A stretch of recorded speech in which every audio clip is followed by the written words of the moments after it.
कति भद्र हेर्नुहोस् त, कति शालीन हुनुहुँदो रहेछ भुन्टीको जेठानीको बुवा। भुन्टीको जेठानीले भने बुवा आइसके पछाडि मलाई साथ दिनुहोला, मलाई सहयोग गर्नुहोला, मलाई सपोर्ट गर्नुहोला भनेर धेरै ताना माना बनेर बसेकी थिइन्। तर बुवा आइसके पछाडि त सुरुमै छोरीको नराम्रो व्यवहार देखेर थप्पड नै हान्नुभयो। यदि म आएको थिएँ ठिक बेठिक छुट्याउनको लागि, मैले छुट्याउने थिएँ न्याय अन्याय, म नआउँदै साथीलाई आफ्नै श्रीमान बुहारीसँग लाग्छ भनेर हल्ला फिजाएर बस्ने हो त भनेर चाहिँ मजाले गालामा थप्पड हानिदिनु भयो आफ्नो छोरीलाई।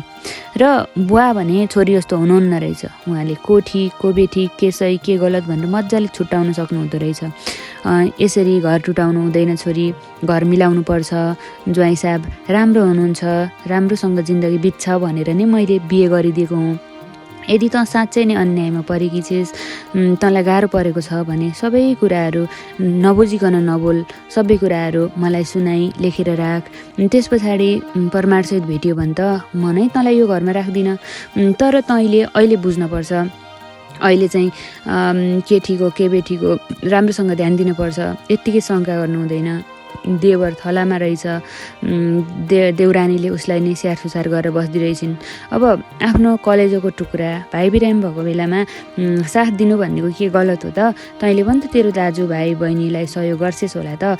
यत्तिकै नचाहिने कुरा हावाको घरमा बोल्नु हुँदैन छोरी, बुझ्नुपर्छ। ठुलो मान्छे भइसकेपछि, म्याच्योर भइसकेपछि, देश विदेश घुमेको मान्छेले बुझ्नुपर्छ। हाम्रो यस्तो बुढेसकालमा चाहिँ हामीले तँलाई घर छुटेको देख्न सक्दैनौँ। हामी बुढा भइसक्यौँ, तिमीहरूको प्रगति देख्न चाहन्छौँ, उन्नति देख्न चाहन्छौँ। त्यसैले गर्दाखेरि सहनुपर्छ, बुझ्नुपर्छ, परिवार मिलाउनुपर्छ। हामी चाहिँ परिवार बिगार्नतर्फ छैनौँ, बिगार्दैनौँ, मिलाउँछौँ भनेर भनिसके पछाडि श्रेयाले पनि आफ्नो बुवाको लागि भए पनि उनलाई मनैदेखि आएको त छैन। श्रीमानलाई चाहिँ एकलकाटे एकलौटी बनाउन धेरै रहर छ उनलाई। त्यो एकलौटी नभएर नै उनले त्यो गरेकी हुन्। तर बुवाकै लागि गर्दाखेरि पनि उनले होइन बुवाकै लागि भए पनि मिल्नुपर्छ भनेर बल्ल बल्ल बल्ल बल्ल सरी भुवन भन्ने शब्द निकालिन् र सुध्रिन्छु भनेर भनेकी छिन्।